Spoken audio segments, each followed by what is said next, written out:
Okay, text number 11 in this chapter, an important verse.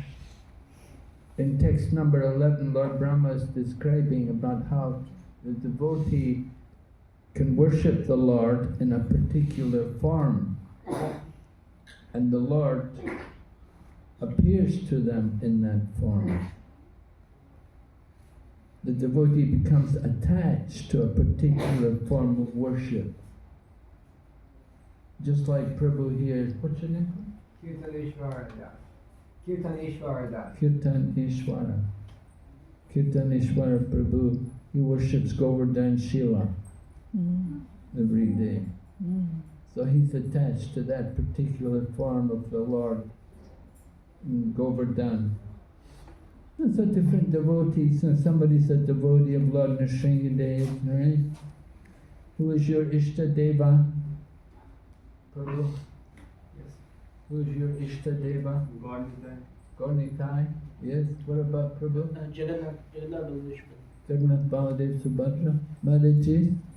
Who is your Ishtadeva? Gornitai. Gornitai? Gornitai. Gopal and Jagannath. Okay. Gornitai. Is Ishtadeva your personal deities or who you consider your Ishtadeva? Yeah, the deity you're most attached to in your heart. Oh, it does not have to be at your home, right? It can be temple deities. The deity who you're most affected to, you're most attached to. Okay. The one which you pray to. The one you relate to. Oh. You feel the greatest affection and attachment Then for. it's Radha Madhava. Huh? Radha Madhava. Radha Madhava. Okay. And then Prabhupada talks about Swarupa Siddhi. What about you, Maharaj? Huh? What about you, Maharaj? Yeah, Panchatattva. Gornitai Panchatattva. Usually, I find them, they're the easiest ones to approach. And Prabhupada said they're the most merciful. And he said you can worship them just by kirtan. So Prabhupada writes here in the purport, the devotee becomes attached to the eternal form of the Lord, exactly like one who is already eternally attached. This attachment for a particular form of the Lord is called Swarupa Siddhi. The Lord sits on the lotus heart of the devotee in the eternal form the pure devotee desires, and thus the Lord does not part from the devotee. Wow, as confirmed in the previous verse. Lecture.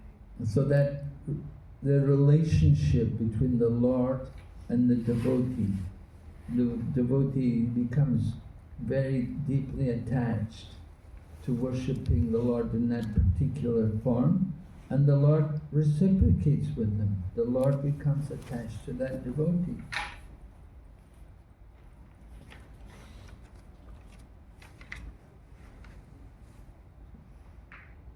So, of course, we have to develop that attachment.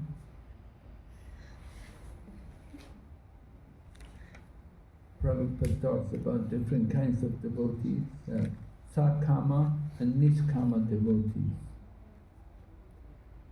Devotees with material desires and devotees with no material desires.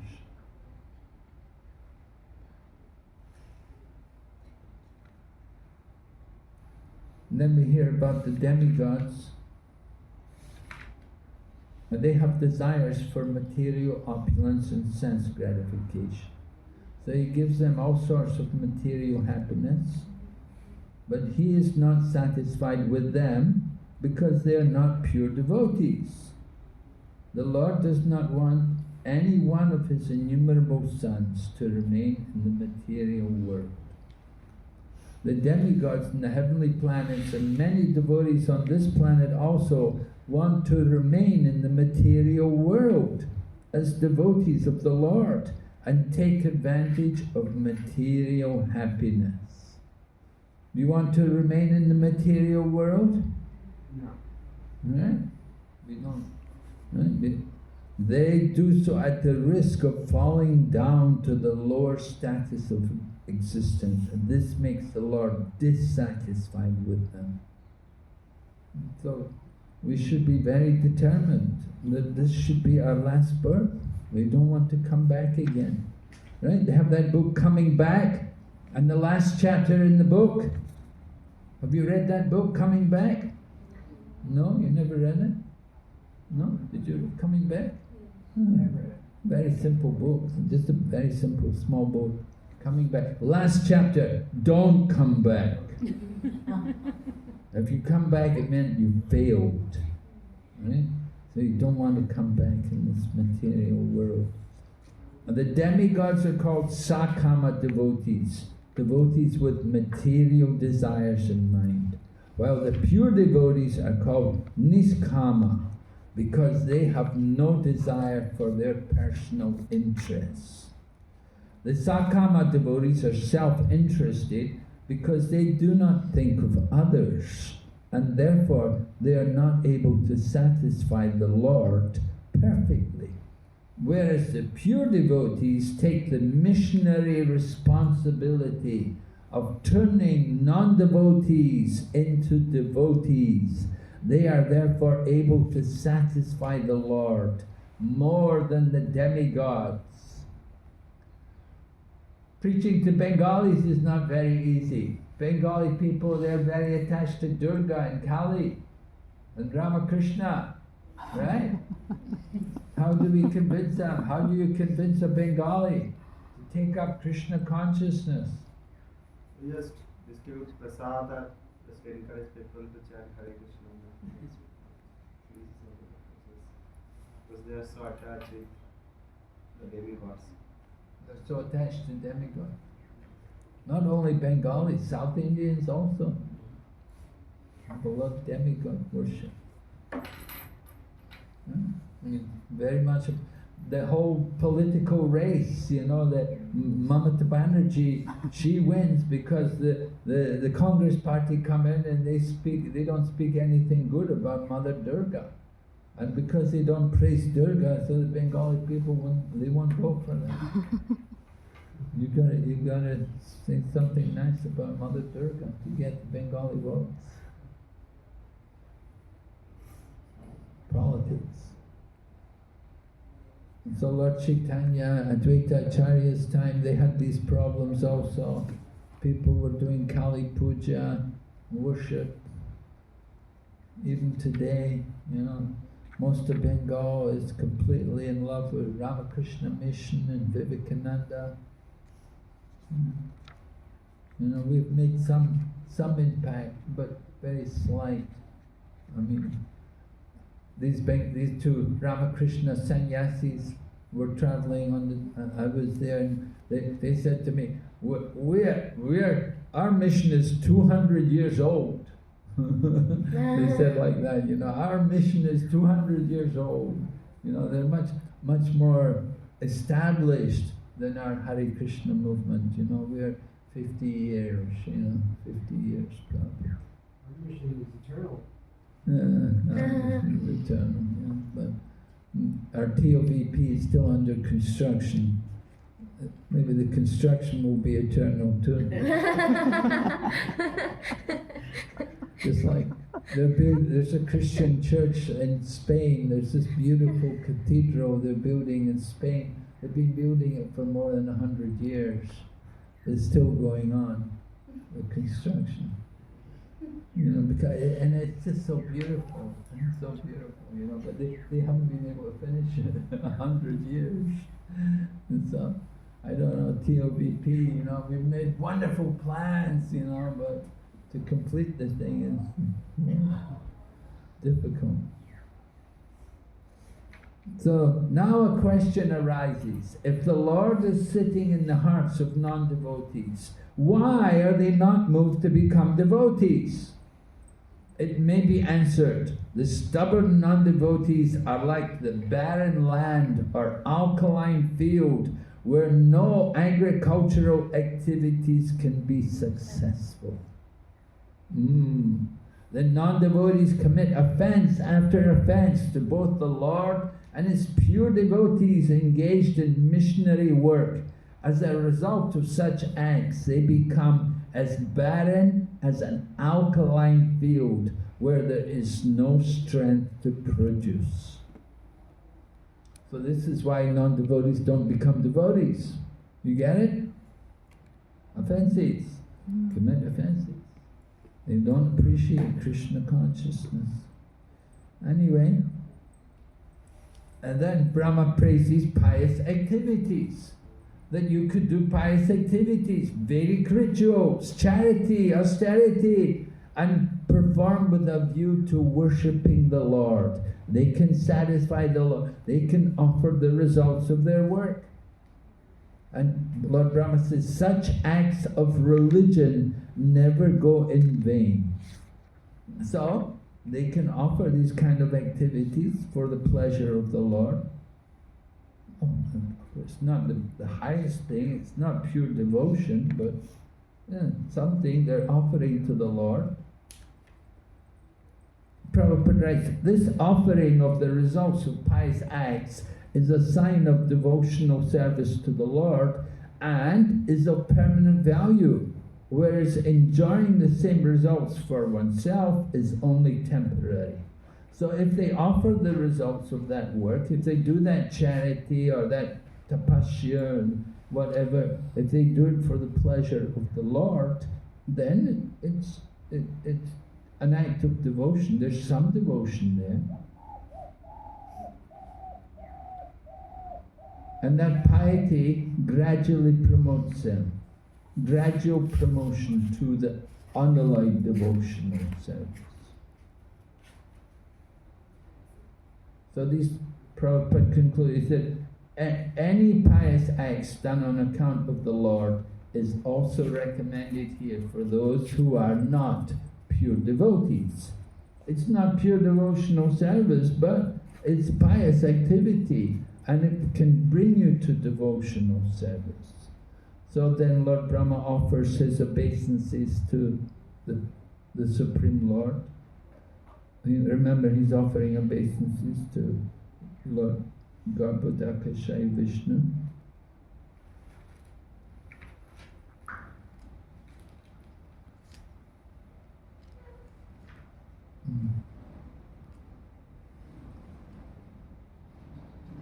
And he's praising, taking shelter again of the Lord's lotus feet.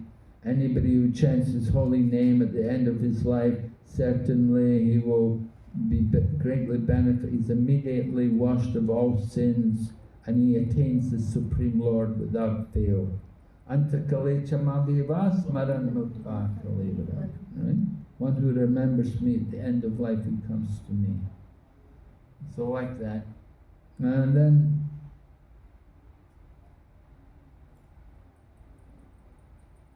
more praise of the Lord. He's offering his obeisances, the prime root of the tree of the planetary systems. You have grown many branches. And Prabhupada talks again about the impersonalist always. The impersonalist does not believe in the personal management of things as they are. Personal management, right? Here we have our manager. Sometimes devotees, sometimes they think there's no management here. Everything is just done by chance. They don't appreciate all the efforts of the managers. Just like here in Mayapur, there's so much management required. Thousands of people coming every day, and you've got to keep the place clean. You've got to have enough toilets for everyone. You've got to have so many facilities for them. Keep them busy, keep them occupied. So, big job. And then talk about the tree in the Bhagavad Gita. Which chapter did Krishna talk about the banyan tree and the reflection? 15, yeah. And then Lord Brahma continues talking about people engaging in foolish acts. Their tendency for foolish work remains powerful. All their plans in the struggle for existence will be cut to pieces. So Lord Brahma sees the foolishness of the materialistic people, how they waste their lives working, their ambitions for sense gratification.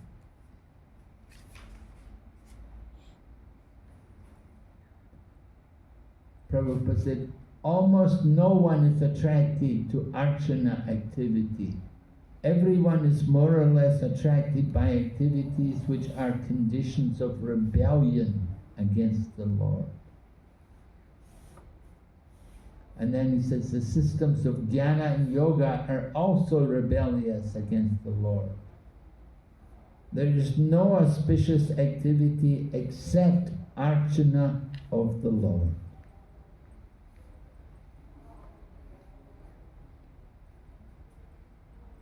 Do you do archana? You engaged in archana? Where? In your home? At home. So garland service at temple. No? Garland service at temple. Garland service? Every day? Yes. Huh? Really? Every morning? Yeah. 6 to 7.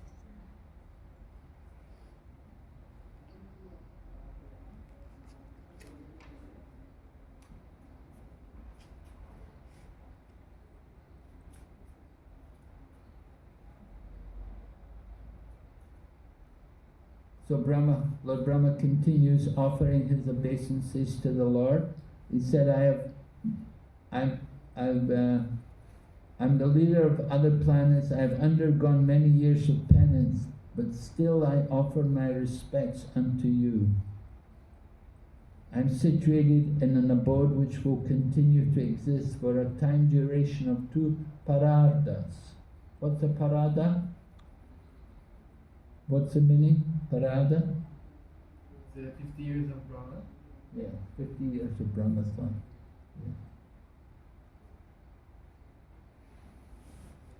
Yeah. It is incumbent upon all others who are far, far below the standard of Brahma to do as he did and offer respects as a matter of duty.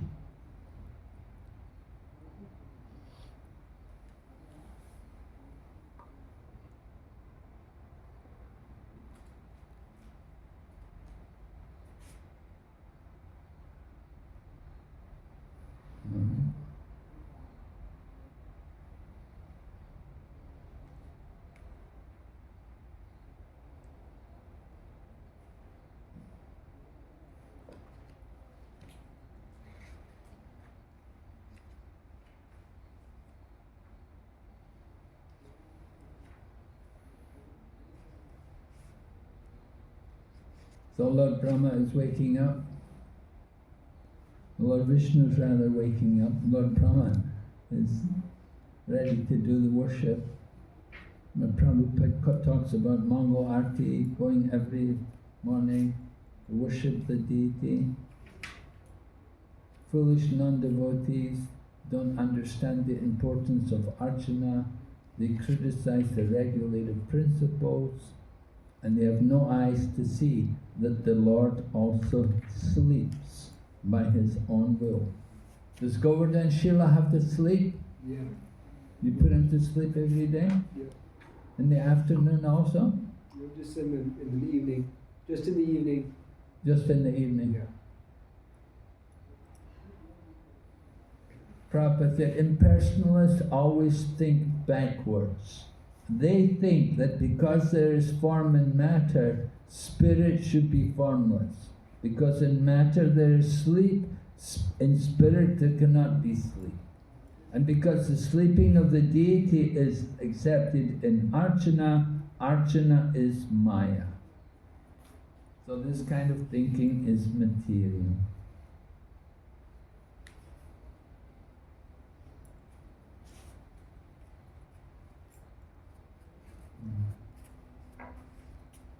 So Brahma prays to be empowered to create, And he says, I am one of the surrendered souls who is dear to the Lord. He wants to be empowered to do his service.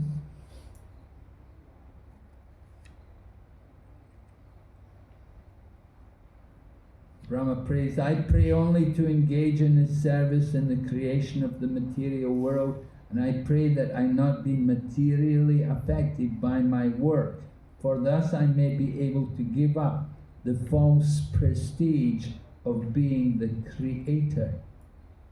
And this is a big issue in this section, and Prabhupada writes about this, because in the course of doing service, we can become very affected, materially affected. Just like Kirtaneshwara Prabhu is in charge of a temple, was it? Tucson, not in charge, but Krishna Cove. Is that what you're talking about? Ah, Krishna Cove. You're in charge of Krishna Cove. Yeah, I do a lot of managing in Tucson also, but I'm not the temple president. Okay. And what about Prabhu? Where are you managing? Montreal. Montreal. Oh, okay. And you're in charge of the temple then? Yeah, you can say that, yeah. Temple president? At this particular time we don't have president, but we have a council. You're in charge of the council there, isn't it? Council man. It's difficult to get one person to run a temple nowadays. They find it easier to have councils. Yeah. Anyway, but taking that kind of responsibility is not easy. And Prabhupada writes about this here in this section of the Bhagavatam. He says, every person engaged in the loving service of the Lord in this material world is prone to so many material activities. And if one is not strong enough to protect himself against the onslaughts of material affection, he may be diverted from the spiritual energy. Alright? You get a position, you get some material facility, you know, you have some power, and you can abuse it, yeah, and you can fall into Maya. It's a very dangerous situation, and of course in the history of our movement, it's happened many times. Different people, different devotees, they were doing a lot of valuable service, but somehow they became overwhelmed. Prabhupada said, an ordinary Brahmana may fall from the Brahma Tejas, or the power of Brahminical excellence, due to his association with many fallen, conditioned souls. So Brahma is afraid of such a fall down, and he prays to the Lord for protection. Prabhupada said, this is a warning for one and all in the spiritual advancement of life. Unless one is sufficiently protected by the Lord, he may fall down from his spiritual position. Therefore, one has to pray constantly to the Lord for protection and the blessing to carry out one's duty. Prabhupada said one time there was a big pandal, and Prabhupada was being appreciated by the audience, and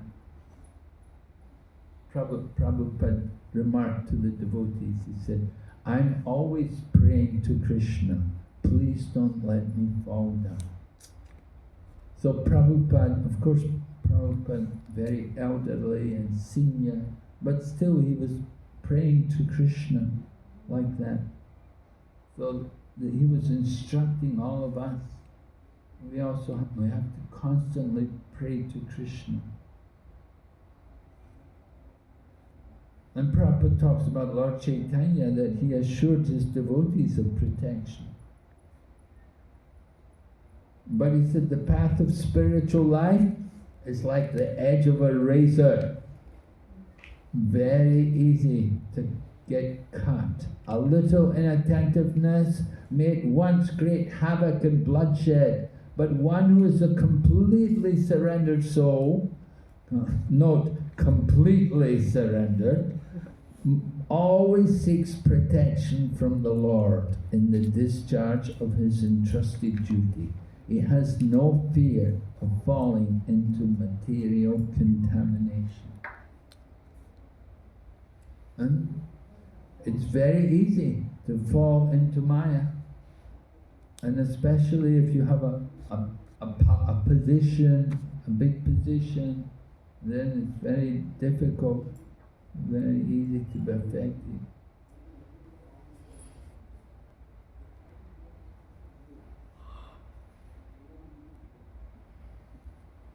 So Brahma continues praying to the Lord to protect him, make sure he does not fall.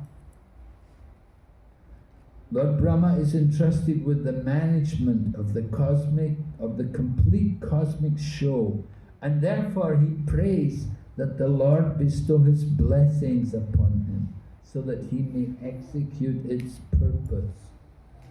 Just like Prabhu, what's your name, Prabhu? Prana Gauranga. Prana Gauranga is managing in Montreal. So Montreal, in the ISKCON temple in Montreal, Brahma is managing the whole cosmic creation. Just imagine, if Prana Gauranga Prabhu feels the pressure of looking after the ISKCON center in Montreal, just imagine what it's like for Lord Brahma, who's managing the whole cosmic manifestation. So inconceivable, so difficult. Yeah, I mean, being a manager is certainly a challenge, very difficult thing to do. You have to deal with a lot of people that may not be favorable for your devotional service sometimes. Yeah, Prabhupada's saying that. You have to deal with a lot of materialistic people, and you can be affected by that. So Brahma, after penance and mental concentration, he could see the source of its birth, and thus he became enlightened through his heart. The spiritual master outside and the spiritual master within are both representatives of the Lord. Unless one has contact with such bona fide representations, one cannot claim to be spiritual master. Lord Brahma had no opportunity to take the help of a spiritual master, because at that time Brahma himself was the only creature in the universe. Therefore, becoming satisfied by the prayers of Brahma, the Lord enlightened him about everything from within. Maharaj, question. Hmm? You said Brahma is managing. Isn't it that Brahma is just the creator and Vishnu is the maintainer, who's the manager of whatever Brahma created? Yeah, that's right, yes. So Yeah, why Vishnu- is Brahma referred to manager? Why is he? Referred to manager then? Well, he is, he's got to manage the creation. Creation also takes some management. And then Vishnu is maintaining. So what's the difference between managing and maintaining? Well, it depends. Maintaining, but creation, you have to manage the creation. You have to make sure the creation comes about. Just like we heard it had stopped at one point, right? The demigods, they couldn't function, and they had to offer prayers. In that time, then they created the universal form. And then after the creation of the universal form, then you got Lord Brahma, he takes his birth. And then Lord Brahma, he's given the task of doing the secondary work of creation. The Lord has begun the creation, but the secondary part's got to be done.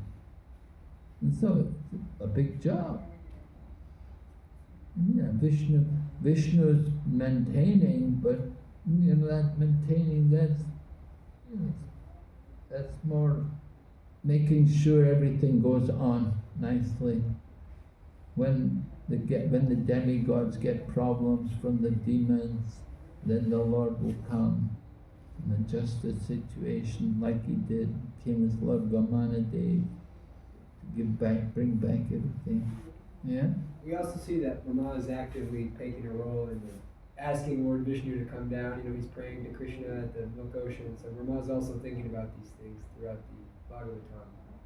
We find that Brahma came down and tried to convince Priyavata Maharaj to become a Grihastha. Brahma is also engaged in trying to make sure things go right. Yeah. Yeah, they all help out. Sometimes Lord Shiva comes and does things, and he'll help for the maintenance. His main task is annihilation, but he also helps in creation. He carried the glands, and he'll help to kill a demon sometimes. And so similarly also, Vishnu, he's the maintainer, but he gets help other times. Not so hard and fast.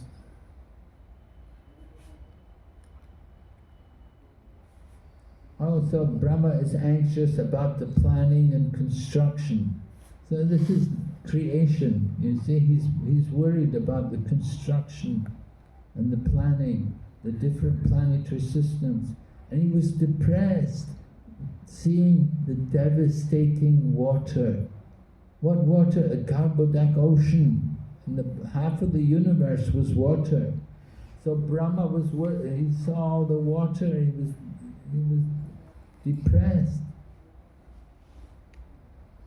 So that water was fearful, that even Brahma was perturbed at the appearance and became anxious about how to situate the different planets in space to accommodate the different kinds of living entities.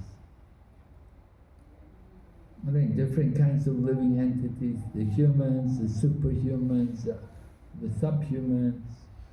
You've got humans on the hellish planets, and you've got humans on the higher planets, the demigods. So they're all different. You have to accommodate all their needs. You have to make sure everyone gets what they need. In the government, if the people are going hungry, then they'll blame the government. So Lord Brahma has to accommodate different places and situations. He has to arrange everything. So he's made his prayer, and then now we're here, the Supreme Lord replied to him. And he said, you don't have to be depressed and anxious, don't worry. What you are begging from me has already been granted before. It's already arranged.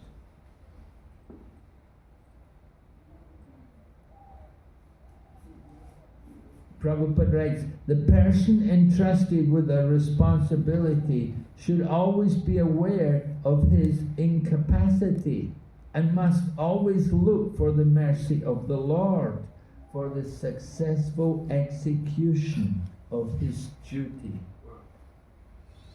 So, the mercy of the Lord for the successful execution. You want whatever we're doing, whatever task is given to us, we're dependent on the mercy of the Lord.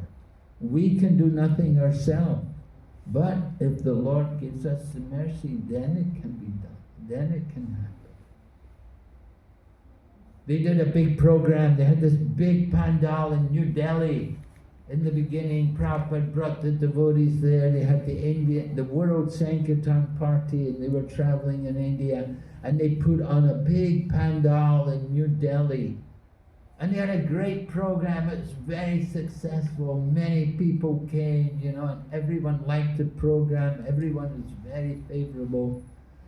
So after the whole function was over, all the devotees gathered together, and they were so confident. One devotee said, we did it, Prabhupada, we did it.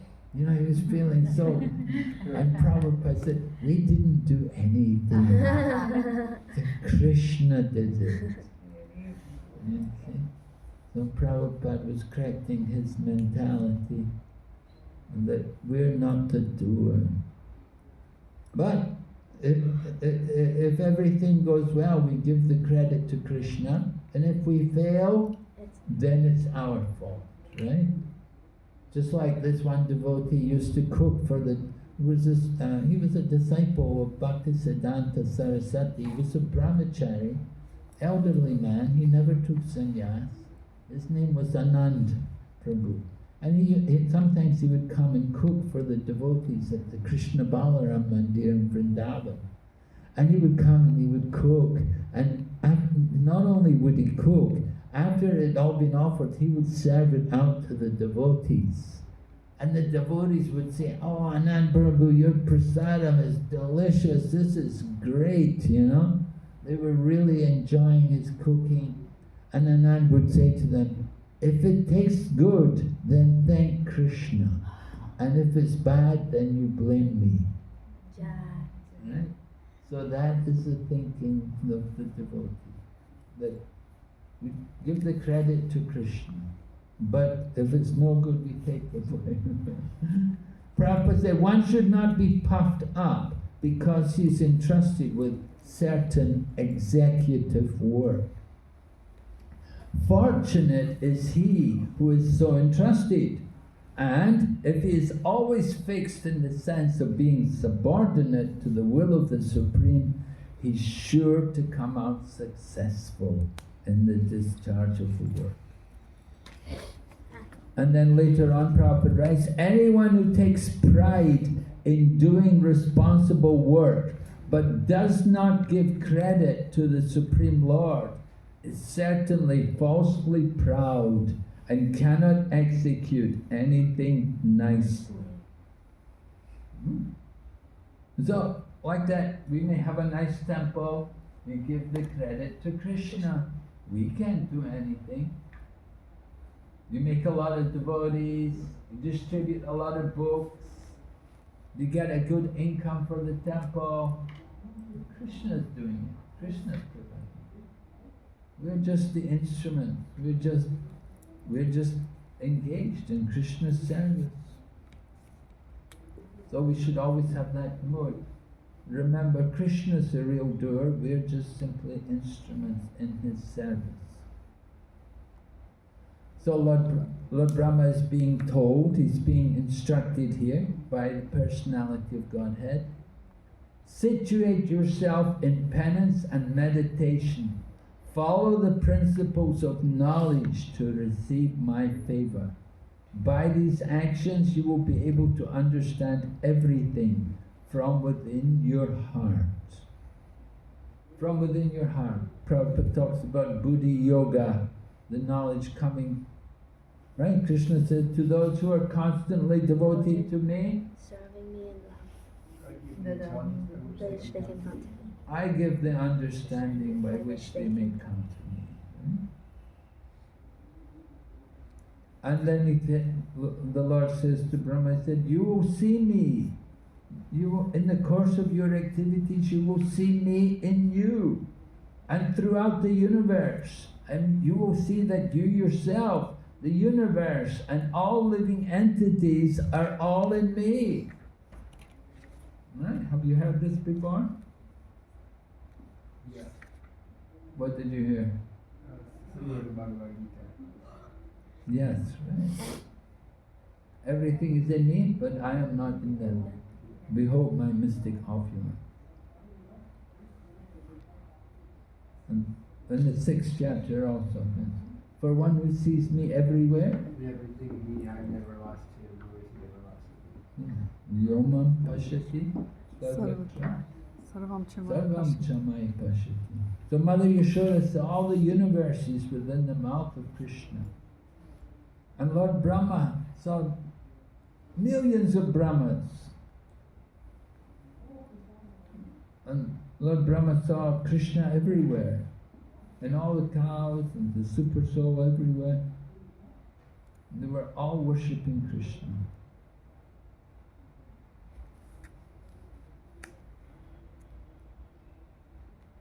Oh, this is text 32. Again, this nice example is given.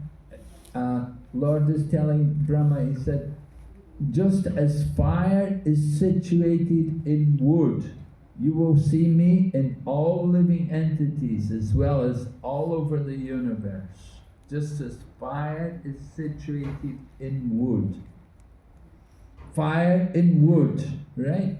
Prabhupada explained there are many different kinds of wood, different varieties of wood. You get, the papaya tree, you get the coconut tree, you get the tamao tree, you get the banyan tree. There's so many different wood, and fire is in them. Different degrees of fire.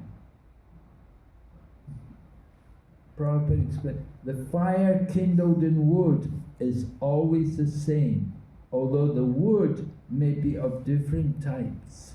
Similarly, the bodies within the material creation may be specifically different according to shape and quality, but the spirit souls within them are not different from one another. Spirit souls, right? We have different bodies, but we're all spirit souls. Our spirit souls are not different. Our bodies may be different.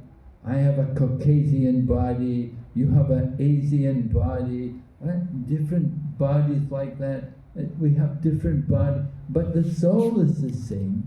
The body is just the covering of that soul. So the same way that the fire in the wood is the same, although the wood is all different.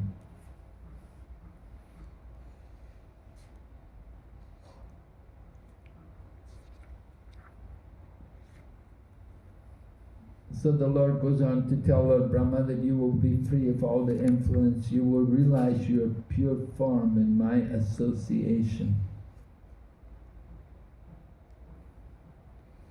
The Lord is Swarat, or fully independent, and the servant is also fully independent, or Swarat, in the spiritual atmosphere, because there is no forced service. The real service, or service in Swarup, is present in the transcendental world, in association with the Lord. What is the difference between service in the material world and service in the spiritual world? What would be the difference? Material world service is filled with things that get in our way, like what is it? There's inhibited. There's things that inhibit our service in the material world, where spiritual world, the service is uninhibited. Yeah. Anything else? In spiritual world, they're the servant of the Lord, and in material world, they're just servant of the senses, or your own self, selfish.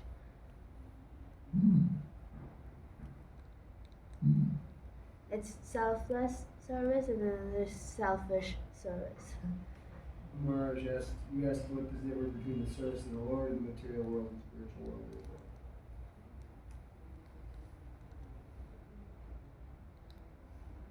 Yeah. In the material world, service is not based on spontaneous love. Right? Service is based on Spontaneous love. Yeah.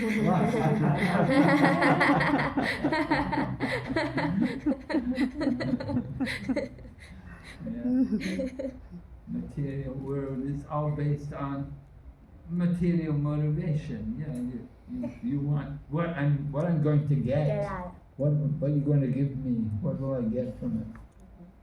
So that is not real love. That is not mood.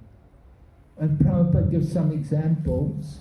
He said he calls it reflected service, is experienced the service of a mother to the son.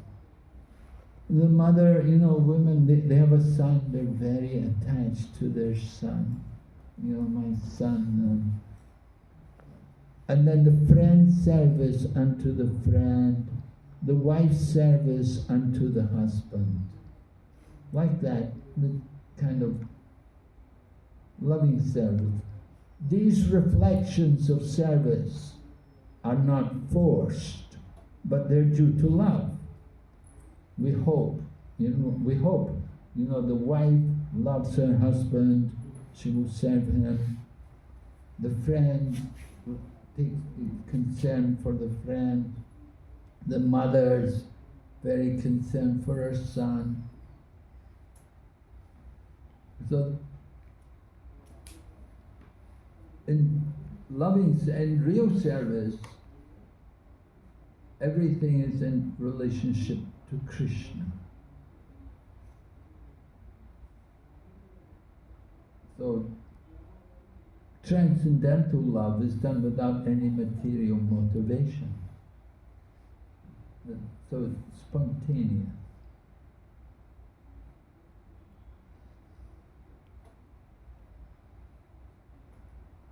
Prabhupada talks about the forced service of the material world. People say, I'm not the servant, I don't want to be the servant. But Prabhupada said, everyone's the servant of their senses. You're the servant of your senses, you're not the master of the material world. You have to serve the senses. The impersonalists, they don't like the idea of service, but they don't understand the nature of transcendental service. Transcendental service is based on love. And Prabhupada said, the servitor is as free as the Lord. As Krishna is fully independent, so the servant is also fully independent. There's no force. Material world, we're forced.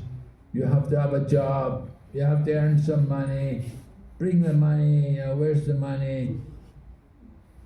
Forced service. And how much will you pay me? I work for you, how much will you pay me? Right? You want to know, what's the salary? Nobody will work for nothing. So that's forced service. But the real service is serving Krishna.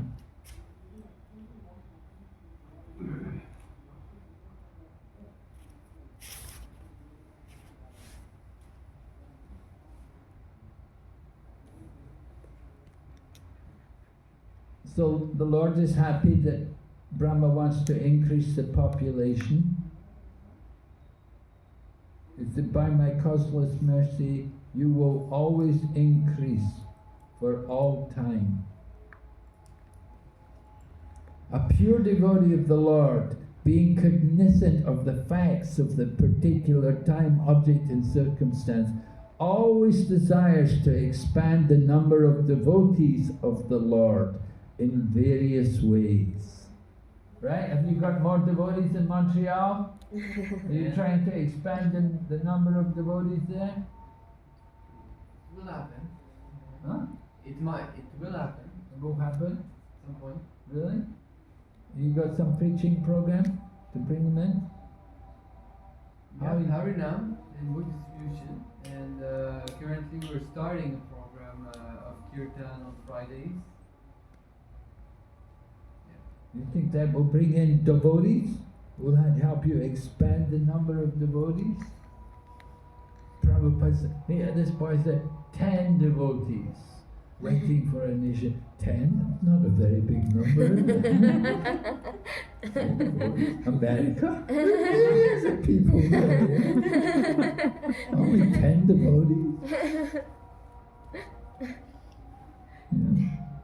How are we going to expand the number of devotees?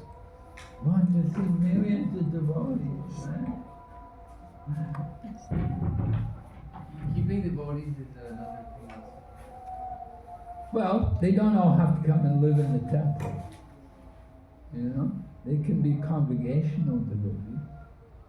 You know, they can keep the job and still be devotees. You know, most of the people in India are congregation devotees. They don't all live in the temple. You can't expect everybody, okay, you gotta shave your head, move in the temple, we'll give you a dhoti, put on the dhoti, you know. No. You know, well, most people, they can be devotees, they keep a job, can keep their hair. Yeah. Okay. They can have a family, no problem. Just give half your salary for the temple. Every month. You gotta give 50%.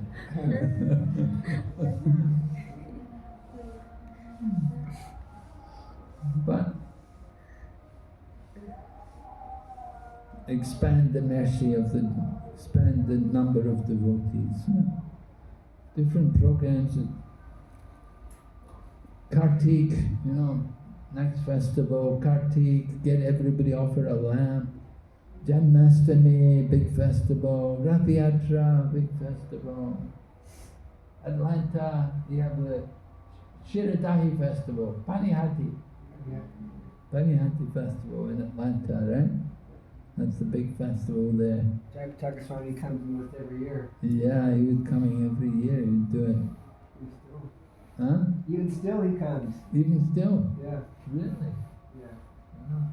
And he would lead the auction, right? They would have an auction there every year for the different pots of yogurt and stuff like that. I'm not sure. I've never been to the one in Atlanta. Yeah, they paint the pots nicely, and then they paint the pots like different themes, and then they have different ingredients list, and then they auction. Different ingredients. Yeah, salty. And they auction them, right? Yeah, they auction. People bid for them. Yeah, Atlanta. All right. Now, so the Lord is very encouraging to Brahma. He said, your mind will always be fixed on me and everything. Still, Prabhupada writes, if sometimes Brahma is seen to be bewildered, as in the 10th canto, he is bewildered by seeing the action of the internal potency. That is also for his further advancement in transcendental service. Do you remember that? Brahma's bewilderment in the 10th canto? Yes. What happened? He got bewildered seeing Krishna with his friends exchanging the same food and behaving in an ordinary way. He was bewildered. How could Krishna, the cowherd boy, be the supreme personality of God? Yeah, Brahma was bewildered seeing everybody because he thought, I've stolen away the cows and the cowherd boys, but they're all there. How could they all be there? Right? So it was bewildering. And then Krishna also revealed the super soul everywhere. They were all bowing down and offering obeisances. And so Brahma became, and there were so many Brahmas also and Shivas, and they were all bowing down to Krishna. And so Brahma became completely bewildered. But that bewilderment is for his advancement. It's meant for their further advancement in knowledge of the Lord. So being bewildered by Krishna, by his inconceivable potencies, it's a blessing, it's great fortune.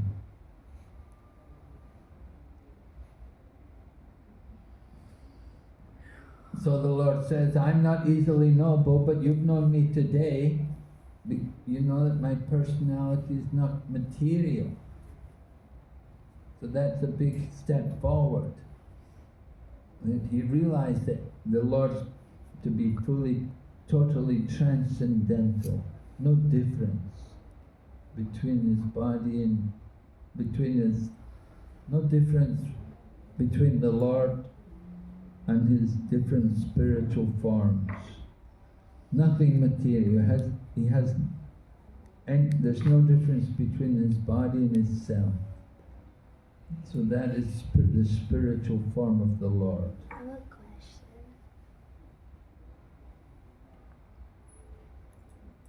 So the Lord reminds Brahma how he said, you dived into the lotus flower, into the stem of the lotus, you were looking for me, you could not trace out the source of the lotus.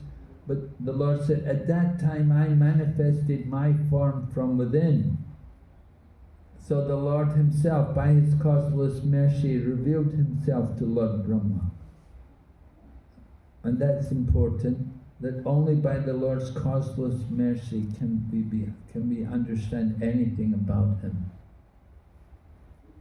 Mara, I have a question regarding the bewilderment one. Yeah? That how does it apply to us? Like you said, getting bewilderment is like it helps you further advance in transcendental service. Yeah. How does it like apply to us? Like, well, if we get bewildered by, trying to understand the potencies of Krishna, that's also good for us. Will help us to understand more the inconceivable potency of Krishna. The more you contemplate Lord Krishna and try to understand His nature and His inconceivable and unlimited qualities, the more we will become bewildered. And that bewilderment is making spiritual advancement. Right? So are you bewildered? I just sent a picture of Radhamadava today to some devotees. And I said, it's hard to comprehend how beautiful God is. And then a very senior devotee said, yet we spend eternity trying to do just that, to comprehend how beautiful Krishna is. It's uncomprehendable. Mm-hmm.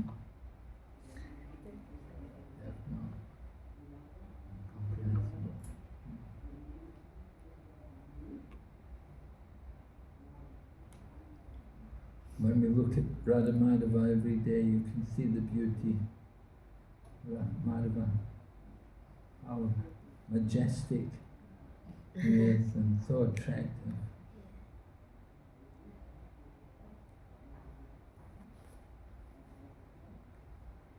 So understanding these wonderful qualities which are in Krishna,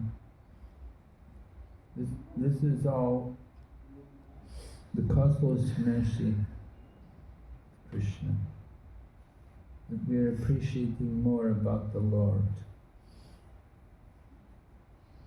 Prabhupada said, voluntary endeavor is the only qualification for spiritual perfection. Material acquisitions of wealth or education are not considered. Voluntary endeavor, giving ourselves fully up to the service of the Lord, being willing to do anything for the Lord. Whatever service opportunity we can get, we should grab it. We should be very happy, very pleased to get that opportunity.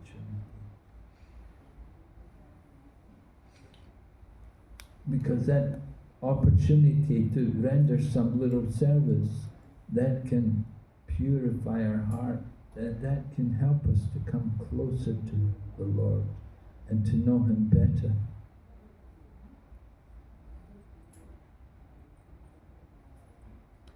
So the Lord tells Brahma, I grant all your benedictions, all your desires to glorify all the planets by your activities. I'm very pleased by your description. Prabhupada said, a pure devotee of the Lord like Brahma and those in his line of disciplic succession always desire that the Lord be known all over the universe by each and every one of the living entities. So Prabhupada certainly desired like that, sending people everywhere to remote corners of the world. Prabhupada was in Florida. He said, let us go back to Mayapur, back to Godhead. He said, we're here in this remote corner of the world, Florida.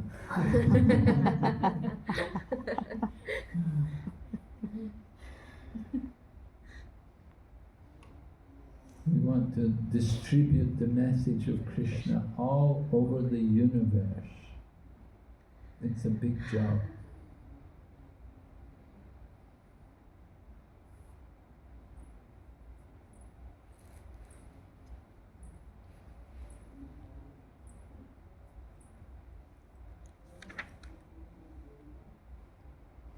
So we're told anybody who prays like Brahma, the prayers which were offered at the beginning of this chapter, they'll be blessed with the fulfillment of all of his desires. The Lord said, I am the Lord of all benediction.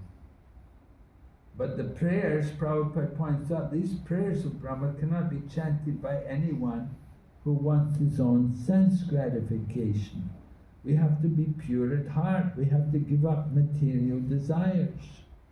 So prayers, it's nice to pray, but the heart must be pure.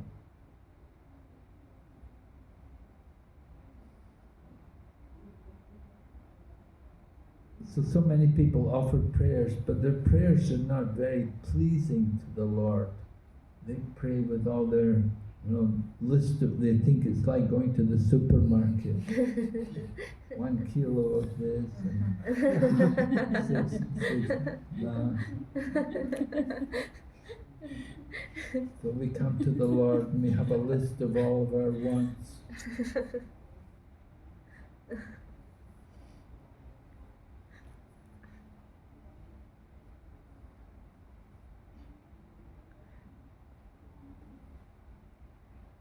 So the Lord concludes, he's telling Brahma that all the good works, penances, sacrifice, charities, mystic activities, trances, is all done to invoke my satisfaction. So everything, all these different pious activities, they should be done for the satisfaction of the Lord. And that way, then you'll get some benefit. But if we do them for our own you're thinking of our own concern, then you won't get much benefit.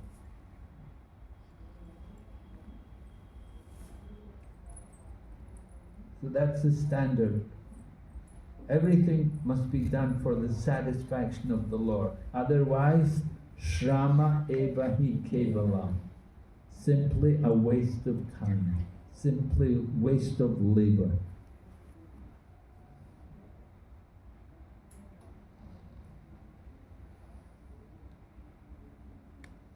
So people that are attached to the body, they should be attached to the Lord only. We waste our time being attached to the material body.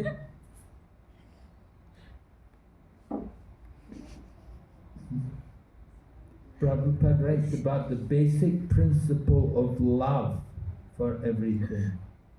He says, everything has only flickering love because he is in Maya. Right? Flickering happiness, chapala sukha. So flickering love. Right? Love today, divorce tomorrow.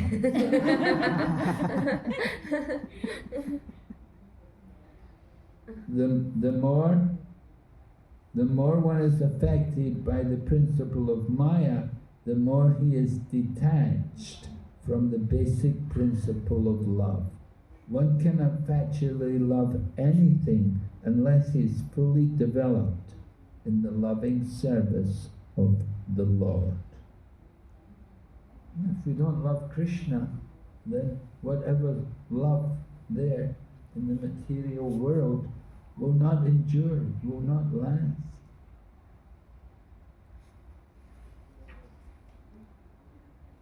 Radhanath Swami wrote a lot about this. I was reading one of his books. He was writing about love, and he was giving examples of different devotees, how they had so much love for others, how they sacrificed themselves for others. He talked about that one lady from New Vrindavan, Ladini. She had gone to Africa, and somehow it happened that one devotee there in Africa, he wrote a letter to the crazy man who was like in charge of the country. He was a soldier, he'd taken charge of the country, had a coup, and this one devotee wrote to him and said, why don't you, stop doing this? Why don't you stop all the killing and just do something good for the people? And he got really angry. He sent the soldiers over to kill everyone. And they got all the men and said, we're going to kill all the men.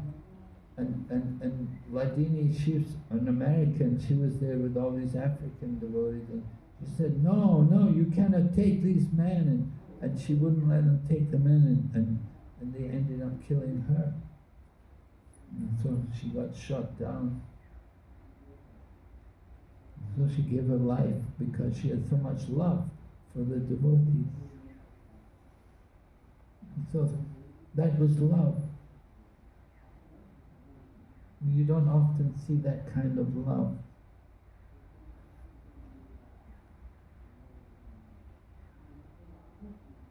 So we have, in the pure state, then we will have that love. Love means to Krishna. There is no love in the material world. There's only, Prabhupada said, because they have no love for Paramatma, they remain entrapped by the influence of Maya. And they're unable to approach the vicinity of Paramatma.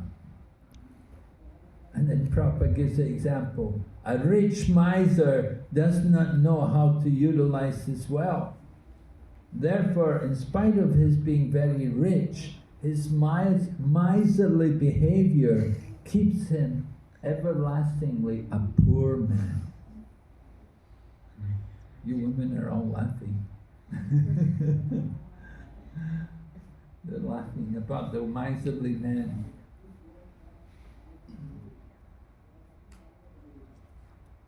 But Prabhupada said, a person who knows how to utilize wealth can very quickly become a rich man, even with a small credit balance. There was an example, one man, he didn't have any money, and then at one point there was this epidemic in Calcutta, and people were dying, and they said, anybody who brings a dead rat will pay you money. And so this man got some dead rat, and he got the money for the dead rat, and then he used that money to make more money, and he made more money. He ended up becoming a very rich man. At one point he didn't have any money. He got some money, he started from a dead rat, got some money. So that way he knew how to utilize his wealth. On the other case, you got people who are very rich, have a lot of money, never use the money, never use it for anything. And so they're just like a poor man. So what he will do with dead rats? The government would just wanted all the dead rats because the rats were causing the disease. It was spreading the disease, you see. So the government telling people, you bring a rat, we'll reward you. You get paid.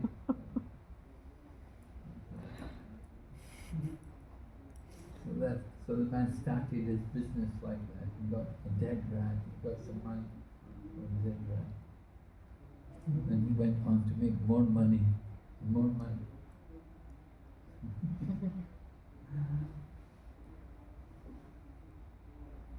Anyway, that idea of love is very important, feeling love. Material world, there is no real love. There's only the bitterness of the material world. Prabhupada talks about a devotee of the sun god, even though devoid of all eyesight, can see the sun god as he is, even from this planet. One who is not a devotee of the sun cannot even bear the glaring sunlight. Similarly, by devotional service, even though one is not on the level of a jnani, one can see the personality of Godhead within himself due to his development of pure love. In all circumstances, one should try to develop love of Godhead. That will solve all contending problems. Right? The goal of life, to develop love of God. And so this loving principle is very important. And we can see Krishna within himself due to the development of pure love. we have to try to develop these kind of qualities.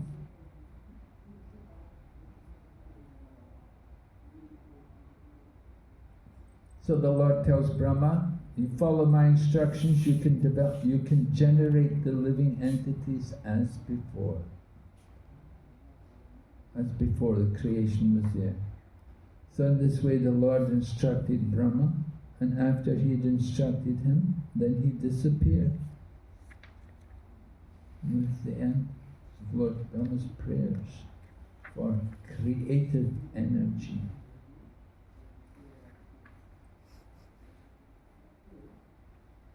Any questions on that? We will hear tomorrow the visions of the creation. We're going to hear how Lord Brahma goes about creation.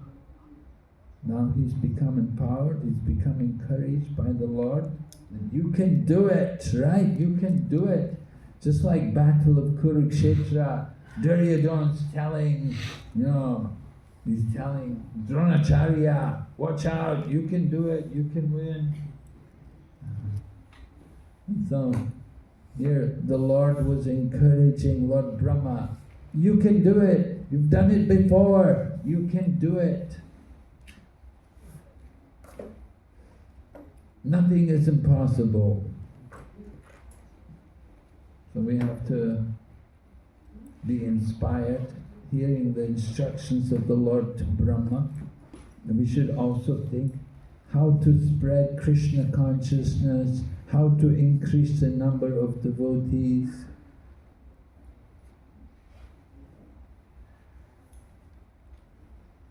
Number of devotees, certainly number of visitors to Mayapur is increasing.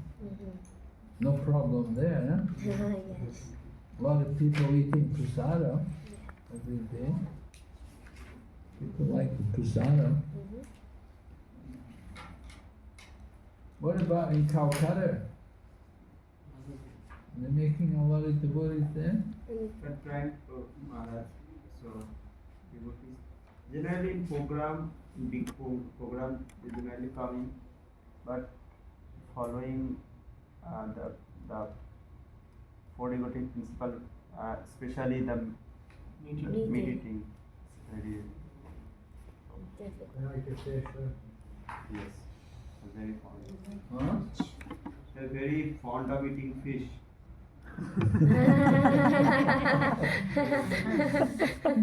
There is one proverb, this machu bhate bangali.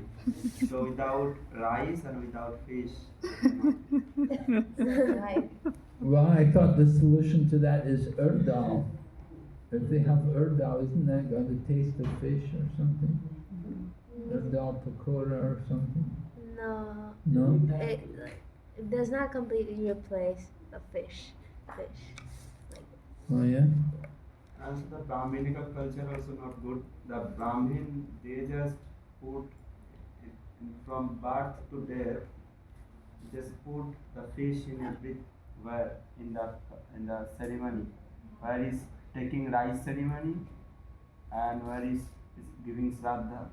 From rice ceremony to shraddha. All the If you follow any culture or if you marriage, any puja is there, so they should offer the fish as auspicious things. Fish is auspicious for them. If you eat fish, you have eaten all kinds of meat. I'm about to say, the guy without a fish is a saint. and also the culture, like in the British culture, like people in Kolkata are more materialistic. They do not want to, it's really difficult. They're more like atheistic and materialistic. They're running behind going to USA, achieving success, like economic development. They're not interested in spirituality as much. It seems like that ISKCON Newtown temple. It seems like they're making devotees, because I visit there every time I come to India. I stay a week or two there. Oh yeah? And they seem like they always tell me they're very successful. Mm-hmm. Okay, good. My family members are there in Kolkata, and it's big, huge family, but no one's interested. No devotees. They're all busy money day and night. All they do is just go for work, and then come to eat lunch, sleep, go for work till midnight, come back, sleep. Like, that's it. That's their life. Do they eat fish? Yeah, non-veg, meat, fish, egg, everything. Oh my God. What about Montreal? What can I say? Do people eat fish there? If you find someone who didn't break one of the regulative principles, he's very fortunate. Besides devotee children in America, I don't know anybody who has not broken a regulative principle by the time you're 20. It's life. Life is this four thing. Prabhupada used to say. It's their life. These four things is their life. Yeah. Oh? You know Maharaj, you are from... Yeah, from the West. But,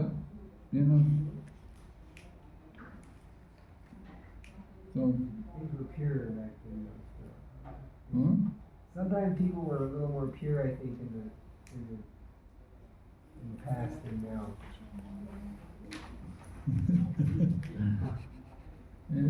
Yeah. We have more success. We have like young people from other countries. They're really interesting.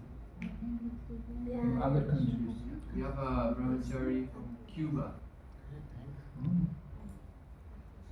So generally they're not as mentally disturbed. We have a boy from Brazil who comes who's getting serious. And if we look generally in the past, I mean Canada is very multicultural, but generally people who are from other culture are not as spoiled, if I can say, they have a better chance at Krishna consciousness. That's what I see. There's a better contact and reception. And in city, it's not like, at least in Canada, it's less than half is local. Most people, maybe from this part or that part.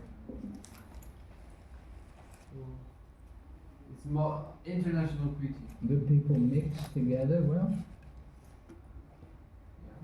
They get along well with each other? Yeah. It's not too ratio. It's not ratio, is it? No, nothing. At least, yeah, not really. It's in the South. Do you have a restaurant there? No? No.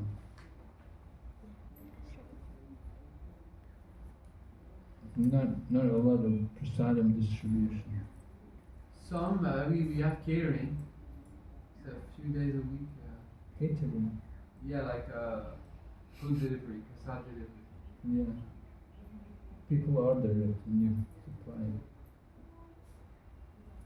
That would be for like Indian families or something, for a wedding. Yeah.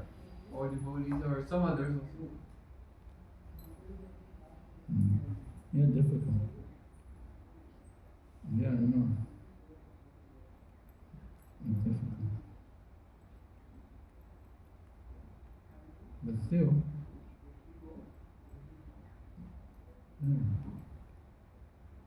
something has been done.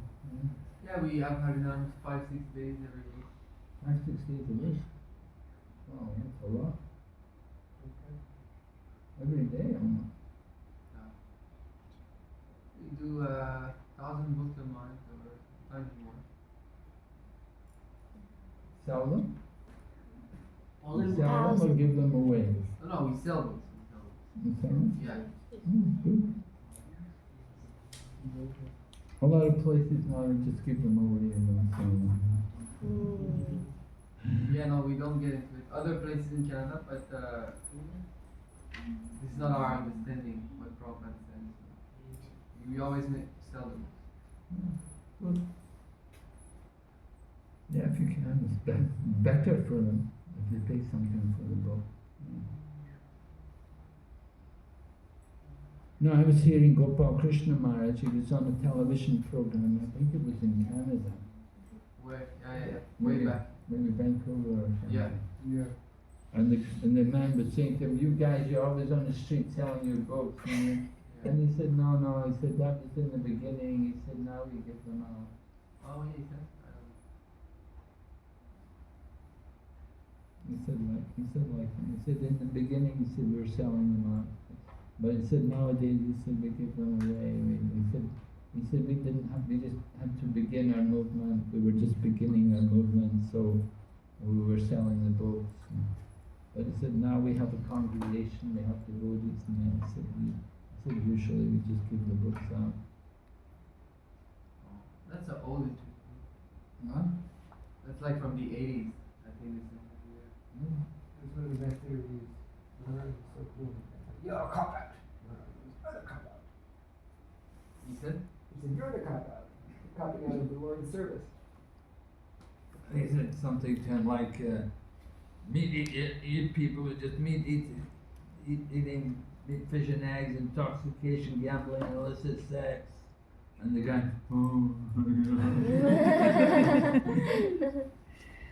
he couldn't say anymore, because he knew he engaged in all these activities, So Gopal Krishna Maharaj put him on the spot, He said, our devotees are all saintly, following these principles. Yeah, anyway. There's many factors. Something can be done, miracles can happen. We saw it. But one thing is economic development. Life is so-called easy. Prabhupada said, when did all the church become empty? When there was economic boom, basically. You guys should get tons of devotees there, shouldn't you, in Canada? It's all going downhill. All the economy in Canada is going downhill. Yeah, let's see. Yeah, We're on the verge of president just resigned, so things might get good. The economy is dwindling then, Now, the president just resigned recently, the Canada president, so Did he? yeah. The American president said we were going to 51st annex. day. 51st day, right? We're going to annex US. Wants to annex Canada. Next Canada. What's that? Who wants the next? American president. Oh, the American president. Oh, We'll get more religious freedom though. That would be good for Krishna consciousness. yeah. Really? You don't have much religious freedom there? Well, not like America. Really? What's the what kind of restrictions there? Was now. Anything that's slightly public or even not public, like even in America, what's public is protected, and schools are mostly considered public, or the street, or this or that. And protected means you can talk about God all you want. But in Canada, it's not like this. Is a public? It's the opposite. It's like, wait a minute, I'm government, so, and this is public, so you're not gonna talk about God. It's like the opposite, basically. Because it's public, you can't talk about God. Whereas in America, because it's public, you're allowed to talk about by right, you're allowed to talk about God. If I can say in summary. So you can't really go to any school. It's very like hermetic. Oh, you cannot go to schools and preach then? Be very undercover. Oh. So how do you make university preaching? No. We don't have like some places we have like Bhakti Yoga Club. Not so developed. Mostly our team, we're Brahmachari, so we go to school and we sell books. We try to keep contact, but we don't have like a structured thing because it's not so. Can be done, but it's not made easy. It's not encouraged. Yeah. America, you go there and here's the Bible table, here's the Catholic table, here's the this table. You don't come. You don't just you have the Krishna table. What's not a big deal, you know. But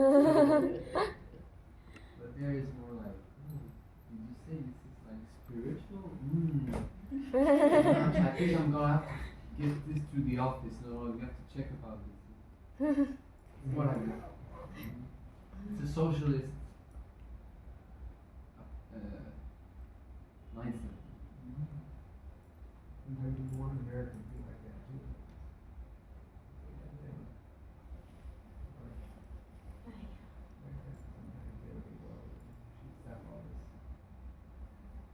Big court case in Los Angeles about that too. The prasada distribution. Is prasada distribution considered a act of free speech? And this devotee Govinda who my brother, he's been fighting that court case for almost 10 years now. Regarding prasadam. Yeah.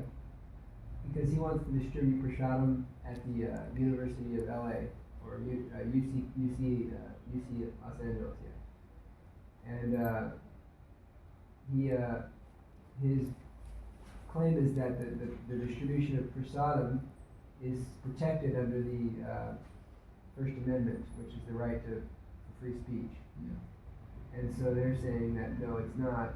And so they're fighting him because then it's mostly greed-based because the people who have restaurants at the campus don't like that because he wants to distribute free prasadam at the campus. And so they're having a big court case about that. And there's that devotee lawyer, Amarendra, that's the devotee Yeah, lawyer. Amarendra, that's the one, yeah, from Gainesville. Yeah, I think he lives in California now. Yeah, yeah. But he's the one, him and Govinda Prabhu, they're fighting the Los Angeles, UC California, or UC, University of California, Los Angeles. They're in a court case about whether it's okay to distribute prasadam or not. And actually Govinda won, and they appealed it again, and then he won again, and they're appealing it again. So it's going up to the second highest court in America, which is not the Supreme Court, but the Superior Court. It's a very high court. And it could go to the Supreme Court, actually. If they appeal it again, then they'll have to, the Supreme Court, at least the Supreme Court will look at it and see if it's worth it or not. So it's very, very big. So in the meantime, they're not doing prasadam. Well, they weren't, but now he has a food truck now, and he's kind of outside the campus distributing, doing the same thing. But I haven't talked with him since I've been in India, so when I get back, I'll talk with him. He's a very good teacher guru figure for me. He's the devotee I met when I first got the book. First met. What's his name? Govinda Datta. Govinda. Yeah, he's a Prabhupada disciple. Oh, he used to be with Vishnu Jan? Yeah. Yeah, that's the one who was with Vishnu Jan, yeah. Yeah. Yeah, I remember. Well, he's a lawyer now? No, he's working with Amarendra Prabhu. Oh, he's working with Amarendra's lawyer. Yeah, he was in Gainesville and then he went to LA. And he did a lot of cases there too, for the book distribution, to help get the book distribution. Okay. Hare Krishna. Alright.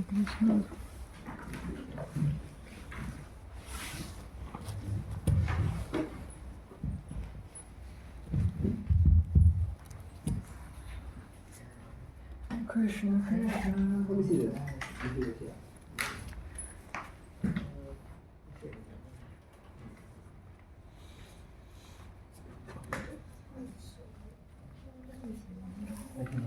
We switch now?